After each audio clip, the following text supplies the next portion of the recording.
Saviez-vous qu'il y a quelque chose qui veille sur votre foyer en ce moment même? Quelque chose que vous n'avez jamais vu? Quelque chose que l'Église connaît depuis des siècles? Quelque chose que sainte Faustine a révélé dans ses journaux intimes? Et non, nous ne parlons pas d'anges.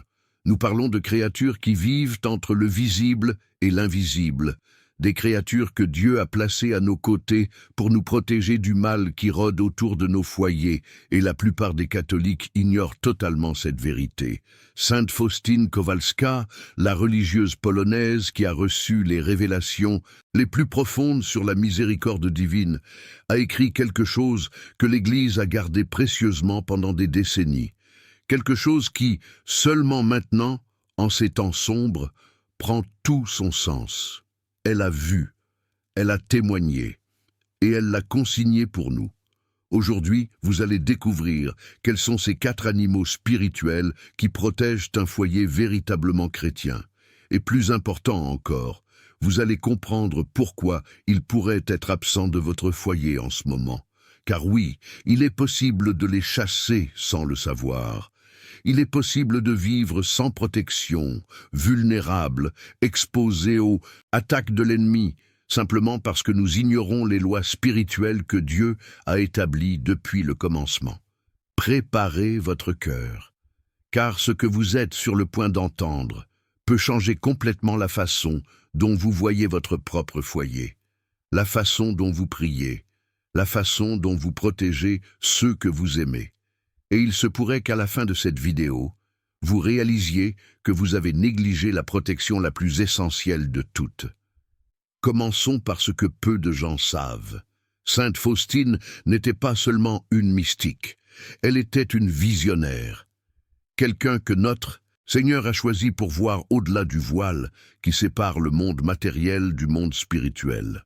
Et dans l'une de ses visions les plus impressionnantes, elle a vu quelque chose qui la laissa perplexe. Elle a vu des créatures autour des maisons, des créatures qui n'étaient pas exactement des anges, mais qui remplissaient une fonction angélique, des créatures qui prenaient la forme d'animaux, des animaux qu'elle a reconnus, des animaux qui, comme elle l'a elle-même écrit, ont été choisis par Dieu depuis l'Ancien Testament pour être des symboles vivants de protection spirituelle.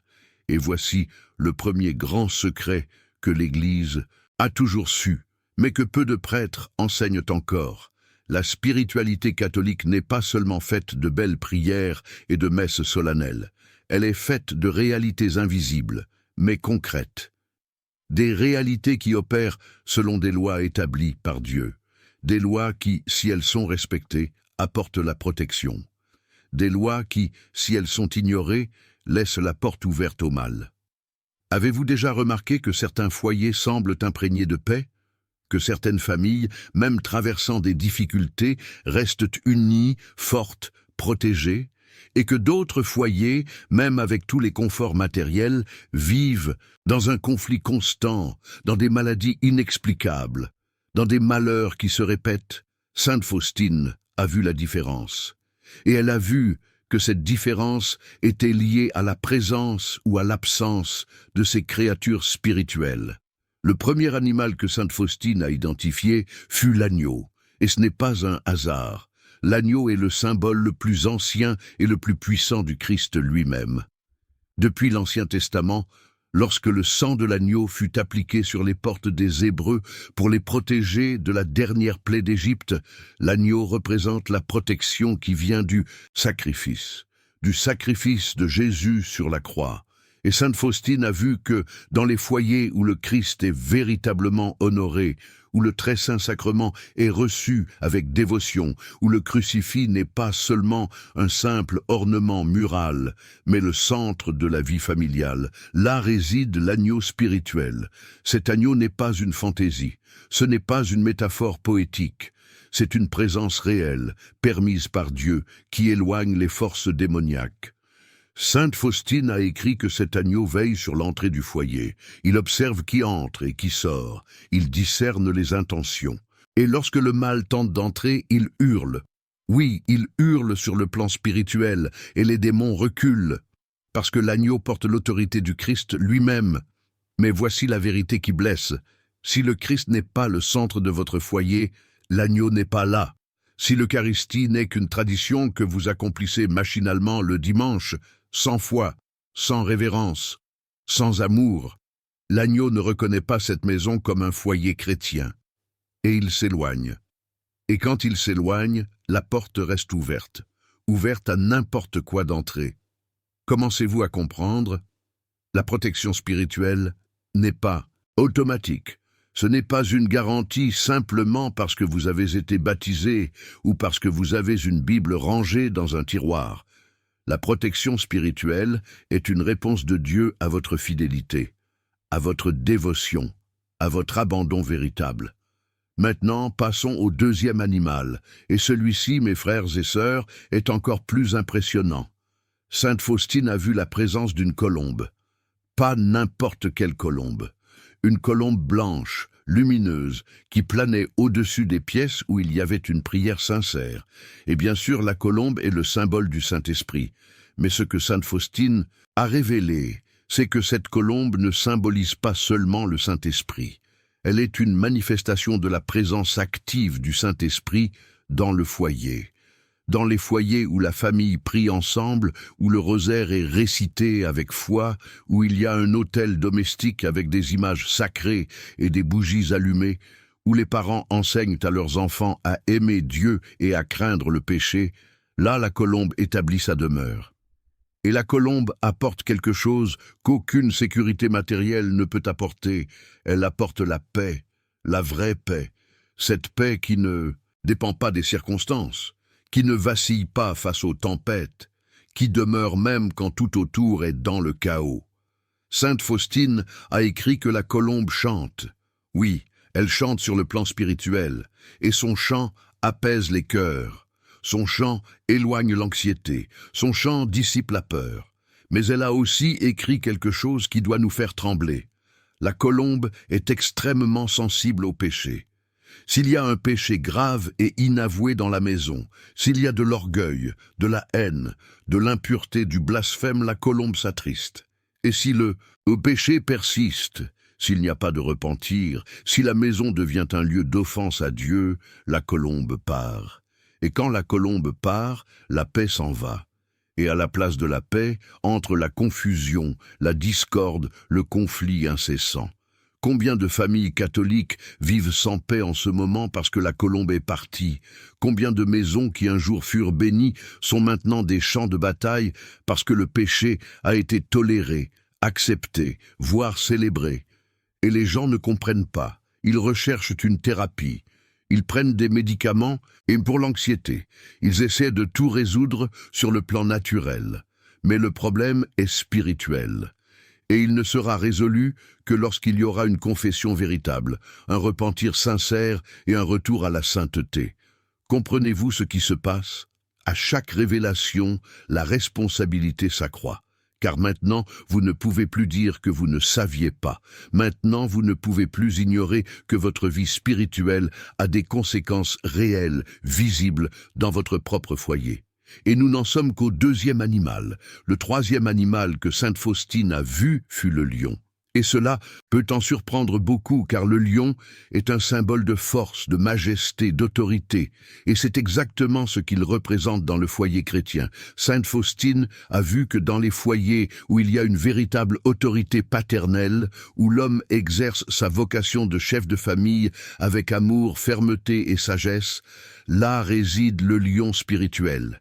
Et attention, nous ne parlons pas de tyrannie, nous ne parlons pas de machisme, nous ne parlons pas d'un homme qui domine par la force ou l'agression.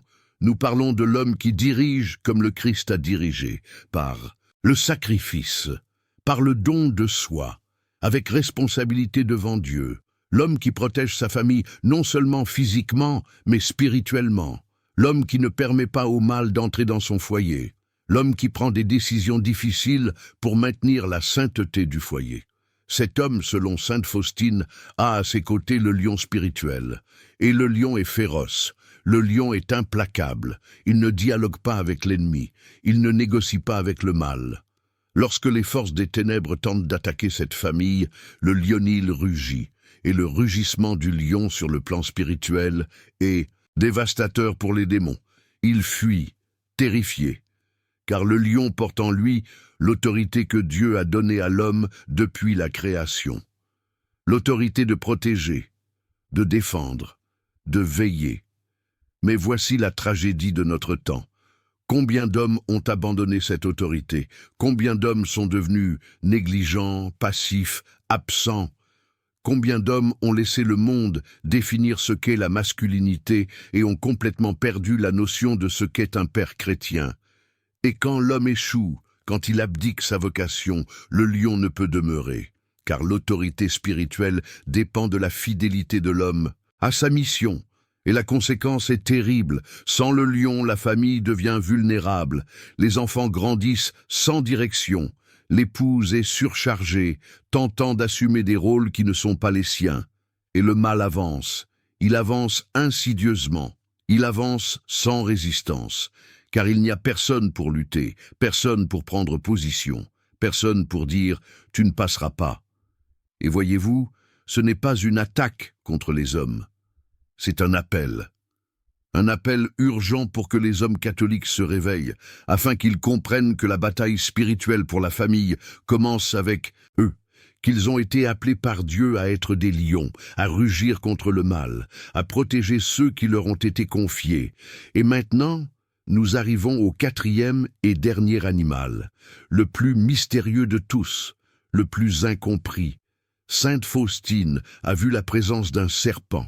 Et ici, beaucoup s'effraient, car le serpent, dans le contexte biblique, est presque toujours associé au mal, au péché, au démon lui-même. Mais Sainte Faustine a révélé quelque chose d'extraordinaire. Ce n'est pas n'importe quel serpent, c'est le serpent d'airain, le même serpent que Moïse a élevé dans le désert, pour guérir le peuple d'Israël des morsures mortelles des serpents venimeux. Et ce serpent d'airain est le symbole de la guérison spirituelle, du pouvoir de Dieu de transformer le symbole même du mal en instrument de salut. Jésus lui-même a dit « De même que Moïse éleva le serpent dans le désert, de même il faut que le Fils de l'homme soit élevé. » Le serpent d'airain pointe vers la croix, vers le sacrifice rédempteur du Christ. Sainte Faustine a vu que dans les foyers où il y a une vraie contrition, où les gens reconnaissent leurs péchés, où il y a l'humilité de chercher la confession et la guérison spirituelle, là réside le serpent d'airain. Et il a une fonction spécifique. Il protège contre le poison spirituel, contre les tentations qui corrodent la foi, contre les péchés qui se répètent et détruisent l'âme. Le serpent d'airain veille principalement sur les jeunes de la maison. Il observe les influences qui tentent d'entrer. Il discerne le poison qui vient déguisé en divertissement, en amitié, en idéologie. Et quand la famille est spirituellement attentive, quand les parents intercèdent pour leurs enfants, quand il y a une prière constante, le serpent d'airain agit, il neutralise le poison, il protège les âmes encore en formation. Mais voyez l'importance de cela. Cette protection n'opère que là où il y a de l'humilité, là où il y a la reconnaissance du péché, là où il y a une recherche constante de la miséricorde de Dieu. Car le serpent d'airain ne réside pas dans les foyers arrogants. Il ne réside pas là où les gens se croient justes par eux-mêmes. Il ne réside pas là où la confession est vue comme quelque chose d'inutile ou d'optionnel. Et voici le grand problème. Combien de catholiques aujourd'hui vivent sans confession? Combien passent des mois, voire des années, sans chercher le sacrement de la réconciliation? Et ils pensent que tout va bien. Ils croient pouvoir mener une vie spirituelle saine sans la confession. Mais Sainte Faustine a vu la vérité. Sans confession, sans humilité, sans reconnaissance du péché, le serpent d'airain ne peut protéger. Et les jeunes restent exposés, et le poison entre, et les âmes tombent malades. Et parfois, il est trop tard quand la famille s'en rend compte. Maintenant, rassemblons tout. Comprenons la profondeur de ce que Sainte Faustine a révélé. Elle a vu qu'un foyer véritablement chrétien, un foyer spirituellement protégé, est gardé par ces 4 présences. L'agneau, qui représente le Christ comme centre et fondement. La colombe, qui représente la paix du Saint-Esprit, issue de la prière. Le lion, qui représente l'autorité paternelle exercée avec amour et fermeté, et le serpent d'airain, qui représente l'humilité et la recherche constante de la guérison spirituelle.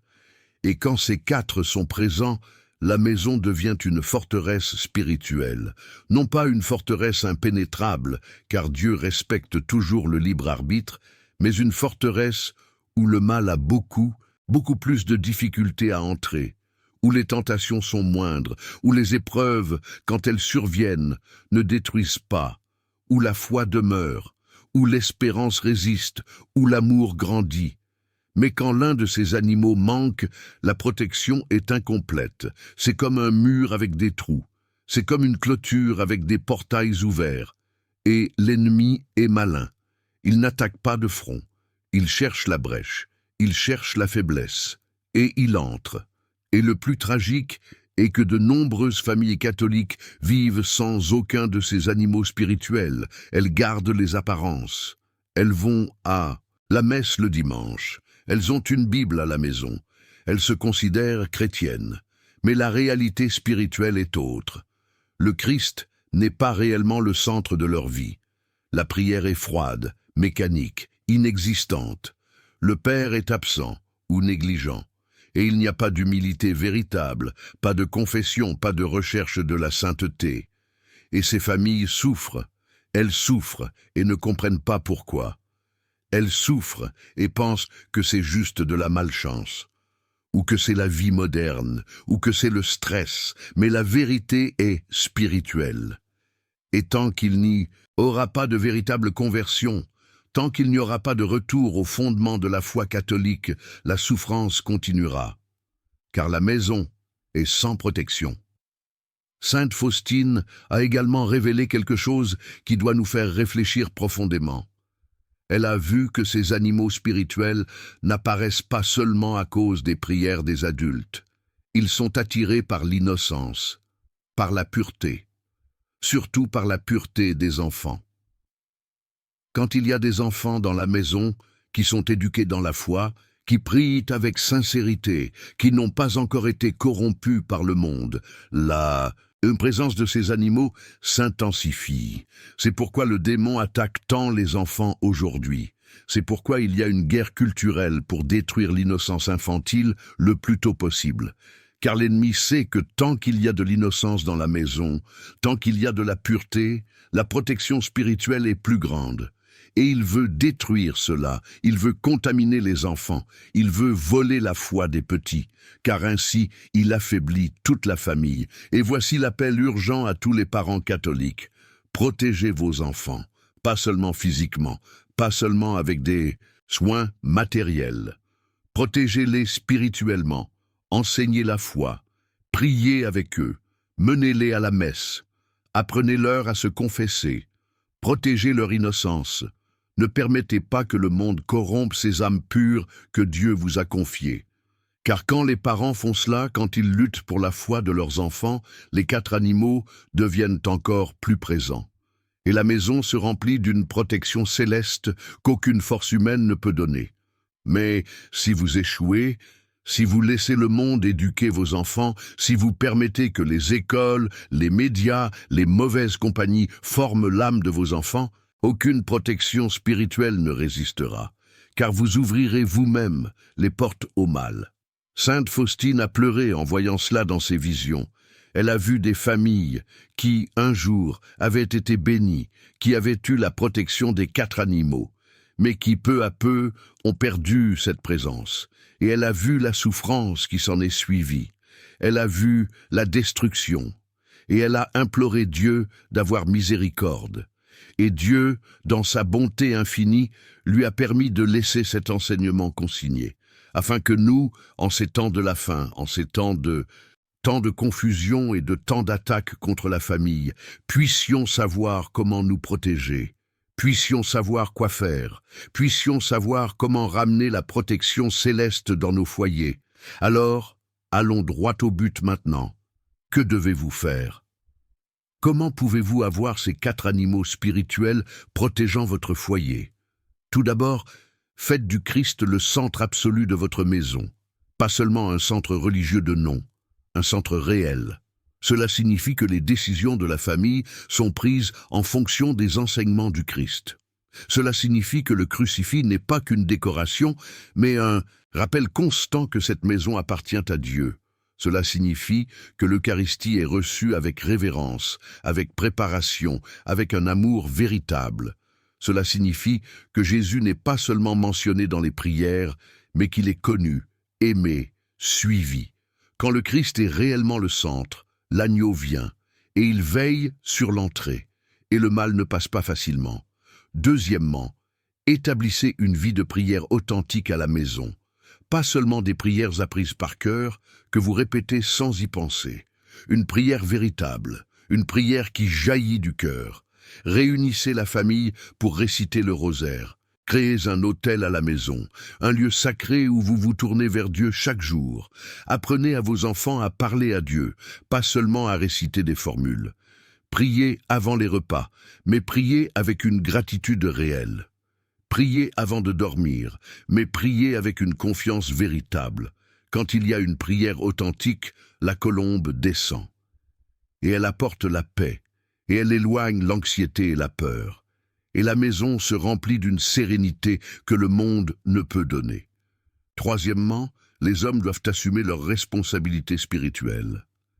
Père, vous avez été appelés, par Dieu, à être les protecteurs spirituels de la famille.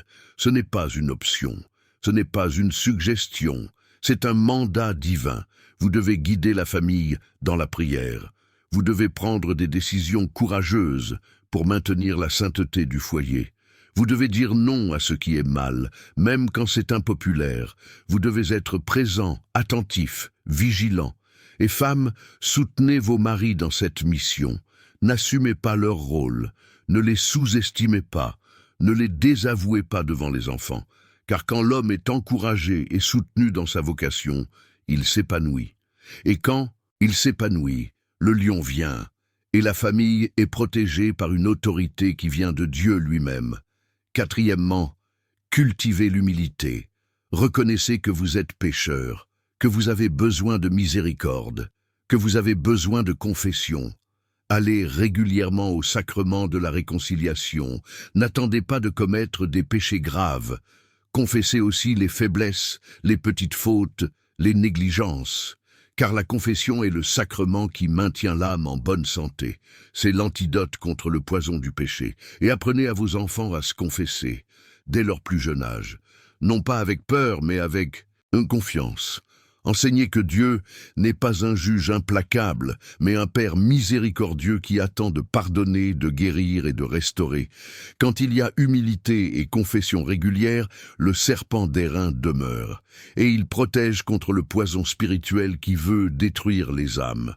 Maintenant, imaginez une maison comme celle-ci, une maison où le Christ est le centre, où il y a une prière véritable, où le Père exerce son autorité avec amour, où il y a humilité et recherche constante de la sainteté. Cette maison est un petit coin de ciel sur terre, cette maison est une lumière au milieu des ténèbres. Cette maison résiste, cette maison demeure, même quand tout autour s'écroule. Et cette maison a la protection des 4 animaux spirituels que sainte Faustine a vus dans ses visions. Mais peut-être pensez-vous, il est déjà trop tard pour moi. Ma maison n'est pas comme ça. J'ai échoué, j'ai péché, j'ai négligé. Et je veux vous dire quelque chose de très important. Il n'est jamais trop tard pour commencer. La miséricorde de Dieu n'a pas de limite. Peu importe combien de temps vous avez vécu sans cette protection, peu importe le nombre d'erreurs que vous avez commises, peu importe à quel point vous vous êtes éloigné, si vous vous repentez véritablement aujourd'hui, si vous décidez maintenant d'apporter les changements nécessaires, Dieu répondra. Il enverra la protection. Il restaurera ce qui a été perdu, car il est le Dieu de la seconde chance, le Dieu de la troisième chance, le Dieu de l'infinie miséricorde. Sainte Faustine a vu cela aussi. Elle a vu des familles qui étaient au bord de la destruction, mais qui se sont tournées vers Dieu avec un repentir sincère, et elle a vu comment la miséricorde divine a agi. comment les animaux spirituels sont revenus, comment la protection a été restaurée, comment la famille a été sauvée. Alors, n'abandonnez pas. Ne pensez pas qu'il est trop tard. Commencez aujourd'hui. Commencez maintenant. Faites du Christ le centre de votre maison aujourd'hui. Réunissez votre famille pour prier aujourd'hui. Si vous êtes un homme, assumez votre responsabilité aujourd'hui. Prenez rendez-vous pour votre confession aujourd'hui. Et observez comment les choses commencent à changer. Ce ne sera pas un miracle instantané, ce ne sera pas de la magie. Mais petit à petit, vous sentirez plus de paix, plus d'union, plus de protection, car le monde spirituel répond à votre fidélité. Et il y a quelque chose d'autre qui doit être dit. Cette protection n'est pas seulement pour vous, elle est pour vos enfants, pour vos petits-enfants, car quand vous établissez un foyer véritablement chrétien, vous créez un héritage spirituel, vous créez des racines de foi qui s'étendent sur des générations. Vos enfants grandiront en voyant le Christ comme centre, ils apprendront à prier authentiquement. Ils comprendront l'importance de l'autorité paternelle. Ils cultiveront l'humilité. Et quand ils formeront leur propre famille, ils transmettront cet enseignement.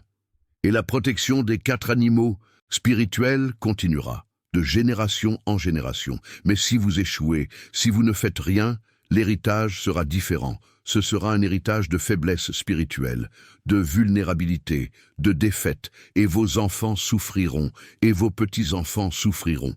Parce que vous n'avez pas fait ce que vous auriez dû faire quand il était encore temps. Le choix vous appartient, et ce choix a des conséquences éternelles. Sainte Faustine, dans ses derniers jours de vie, alors qu'elle était déjà très malade, a écrit quelque chose de puissant dans son journal. « J'ai vu que beaucoup d'âmes se perdent, non pas parce qu'il n'y a pas assez de grâce, mais parce qu'il n'y a personne pour lutter pour elles. J'ai vu que beaucoup de familles sont détruites, non pas parce que Dieu les a abandonnées, mais parce qu'elles ont abandonné Dieu. N'abandonnez pas Dieu. N'abandonnez pas votre famille. Luttez spirituellement, luttez avec la prière, avec le sacrifice, avec la sainteté, car l'ennemi lutte. Il lutte furieusement pour détruire les familles catholiques. Et il n'y parviendra que s'il y a des hommes et des femmes prêts à résister. Et vous, qui écoutez ceci maintenant, vous avez été choisis pour cela. Ceci n'est pas une coïncidence si vous êtes arrivés jusqu'ici dans cette vidéo. Ce n'est pas une coïncidence si vous recevez ce message. Dieu vous appelle. Il vous dit, levez-vous, protégez votre maison, protégez votre famille, car je vous donnerai toute l'aide dont vous avez besoin. J'enverrai ma protection, mais vous devez faire votre part. Alors, faites-le. Pas demain, pas la semaine prochaine. Aujourd'hui, dès que vous aurez fini d'écouter cette vidéo, réunissez votre famille. Agenouillez-vous ensemble et dites à Dieu, « Seigneur, nous voulons que cette maison soit tienne. Nous voulons t'honorer. Nous voulons t'obéir. Nous voulons ta protection. Pardonne nos fautes. Restaure ce qui a été perdu et envoie tes gardiens spirituels sur nous. » Et il enverra, car il est fidèle, il est aimant, il est miséricordieux. Et un jour, quand vous arriverez au terme de votre cheminement terrestre, quand vous vous tiendrez devant le Seigneur, vous verrez les 4 animaux qui ont protégé votre maison. Vous verrez l'agneau qui a veillé sur l'entrée. Vous verrez la colombe qui a apporté la paix. Vous verrez le lion qui a défendu avec autorité. Vous verrez le serpent d'airain qui a neutralisé le poison. Et vous comprendrez que tout en valait la peine, chaque effort, chaque prière, chaque sacrifice. Car votre famille a été sauvée, car vos enfants sont restés dans la foi, car vous avez accompli votre mission. Et alors, vous entendrez les paroles les plus douces qu'un être humain puisse entendre. « C'est bien, bon et fidèle serviteur, entre dans la joie de ton Seigneur. » Qu'il en soit ainsi pour vous, qu'il en soit ainsi pour votre famille. Par l'intercession de Sainte Faustine, qui a vu ces vérités et nous les a révélées, que la divine miséricorde couvre votre maison. Que la protection céleste soit établie sur votre foyer. et que vous et tous les vôtres soyez gardés pour la vie éternelle. Ne manquez pas notre prochaine vidéo qui apparaît sur votre écran maintenant. Dans celle-ci, nous allons révéler les 3 prières que sainte Faustine récitait quotidiennement pour maintenir cette protection active dans sa vie et dans la vie de ceux qui l'entouraient.